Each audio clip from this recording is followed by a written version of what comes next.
Please don't skip and just hear me out. Now, I've been working on this video for 6 days, and it's probably gonna be 7 before I'm done. And I'm almost finished. I'm just doing some finishing touches, and before I finish up a video, I go to the App Store and I go to the developer homepage to see if there's been any updates and if I need to revise some information or add something extra. And usually I'm good. In this case, however, the developer decided to change the color scheme of the synth, which is unfortunate because I've been capturing all of my footage with the original official version of Krill Synthesizer, where it looks like this. And that's what it's gonna look like in the rest of this video. I just wanted you to know this so you don't get confused, thinking there might be 2 different color modes in here. Hello there, dear viewers, and welcome to attaQ. My name is Jakob. I'm your host, and this is Krill Synth, and I've fallen in love with it. What you see is what you get. There are no menus, no modulation matrix. This is it. And for beginners, I would say it's a perfect synthesizer because it's got all the vital parts of a synth, so it's easy to learn synthesis.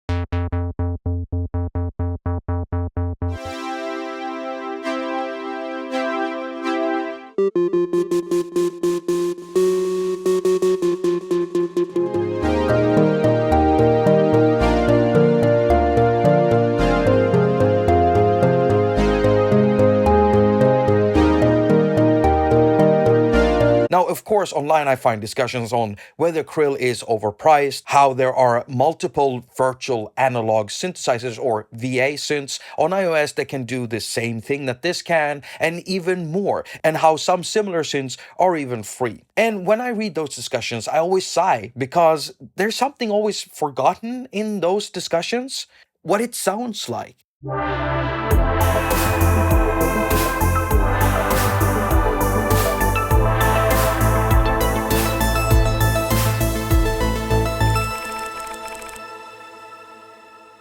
Now, this is a polysynth, but if you want to play mono patches, you just turn it on over here in main. In the LFO section, we find 5 different waveforms, and turning the init amount up will basically make the pitch wobble.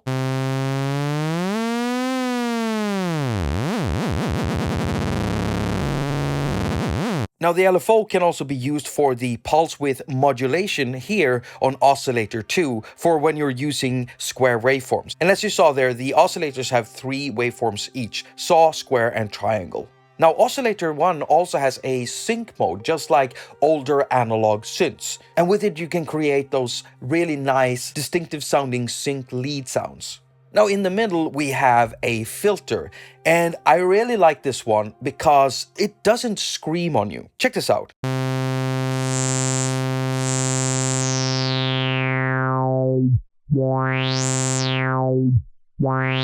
As you can hear, it doesn't self-oscillate and it doesn't run away from you. And I really like that, especially when working with warm synth sounds. In fact, I made a whole video, basically a masterclass on a specific type of sound that a lot of people love.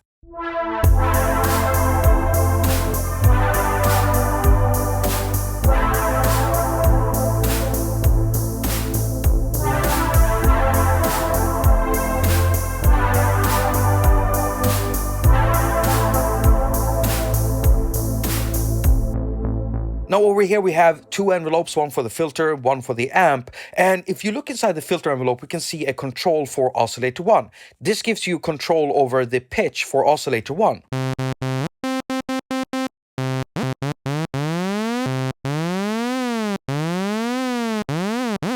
Which is nice, but it gets more interesting as soon as you turn on the sync mode. Let me just reset this control for oscillator 1, turn on the sync mode, and fiddle with the frequency. You can hear that typical sync lead sound. Well, in order to make that sound, all you have to do now is basically turn this control up. Or down.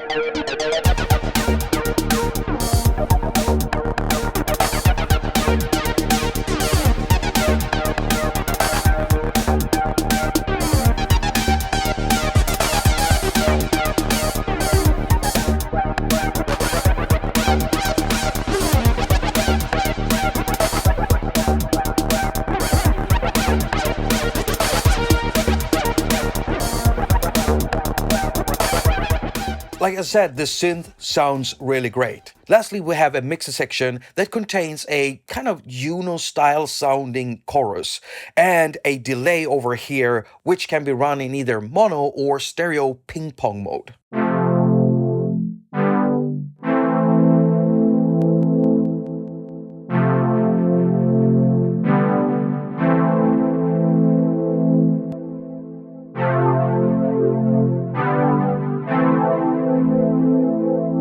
Now, the internal preset system leaves a lot to be desired. There are up to 64 slots, and you can't really name your presets because they're all numbers. Now, you can overwrite all of them with this write button, including the first 32 factory ones. However, I suggest you don't even use this. You see, if you're using Krill Synthesizer inside a DAW or an audio mixer, then usually those hosts have their own preset systems. And as you can see, I've got plenty of presets here that I've saved, that are my own, that I've named, and I still have access to all of the factory presets, and there are no problems jumping between them. The only drawback with this is that you don't have access to all of these presets that you make inside here outside of the host. But if you're working from the same host all the time, it won't really be a problem. By the way, in the latest update, the developers added a way of actually browsing all of the presets all at once on one page. Before this update, you pretty much had to step through the list up or down if you wanted to get to a specific preset. And that's it. What you see is what you get. One function per knob or fader.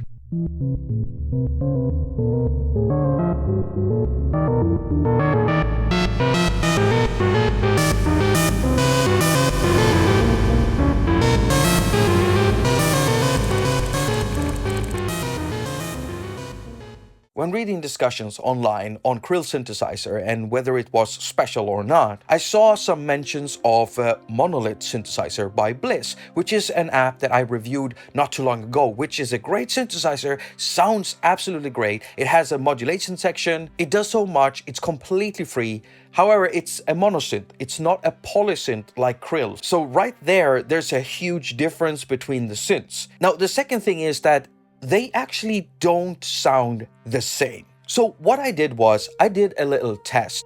Let's just start comparing something simple, a sawtooth waveform.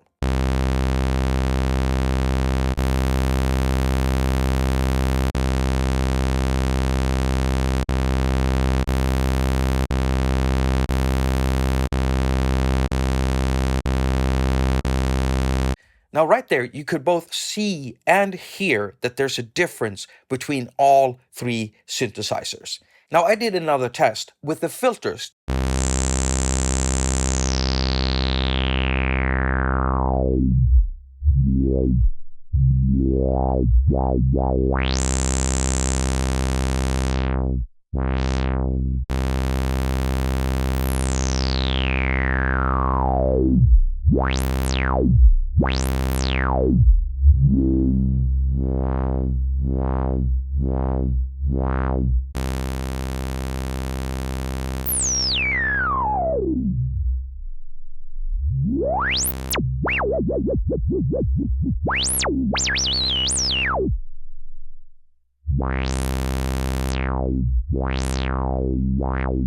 The sound and character of a synthesizer is very important to me. And it's not just when it comes to synthesizers, it's when it comes to any type of tool. Whether it's a delay, a reverb, a compressor, or an equalizer, all of those things are important to me. And as I just showed you here, even though there are synthesizers that can do kind of the same things, in the end, they don't exactly sound the same. They all have their own unique character, and all of their parts have their own unique behaviors. And so do I think that Krill is unique? Yes, I do, both in its sound and how it behaves.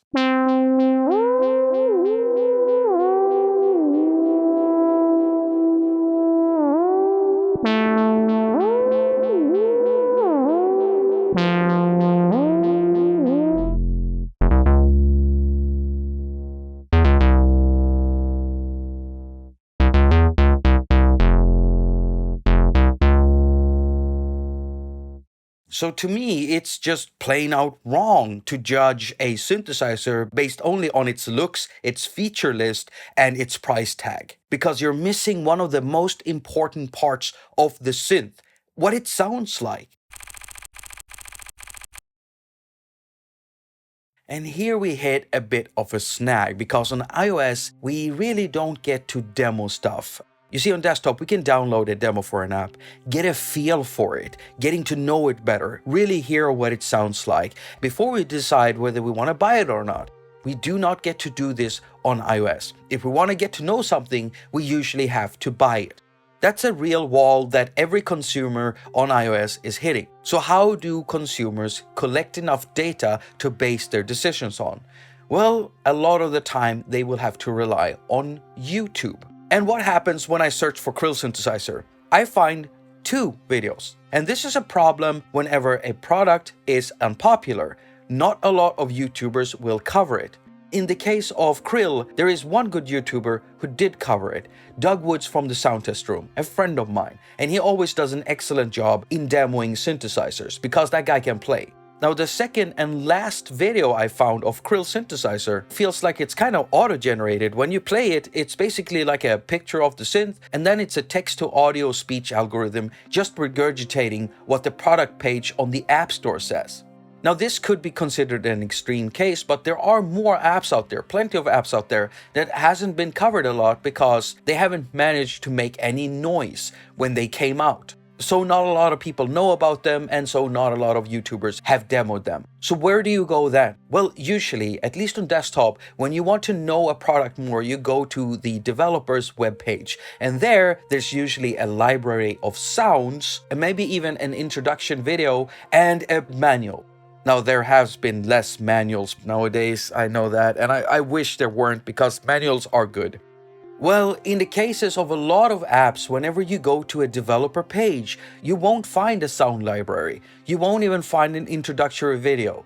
And so how is a customer supposed to be able to make a well-informed decision whether they want to give you their money or not if you're not providing them with this information? This is a problem, because at this stage, all that customers have is a picture of your synth, so they know what it looks like. Then they have a feature set and a price tag. And when comparing that to other products, well, it might end up not looking too good for your own product, which is a shame. Because in the case of Krill synthesizer, I really love what it sounds like. It sounds great.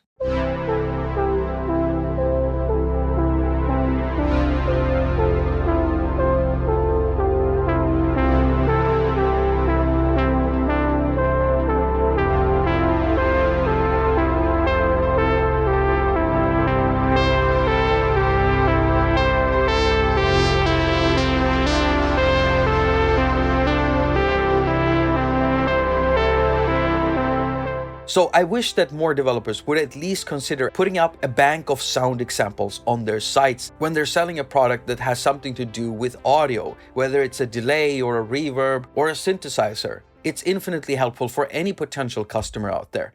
So to round this up, I paid $10 for Krill synthesizer, and I do not regret my purchase. I got my money's worth. I got a unique synthesizer that has a unique behavior to it, its own unique character, and I love what it sounds like.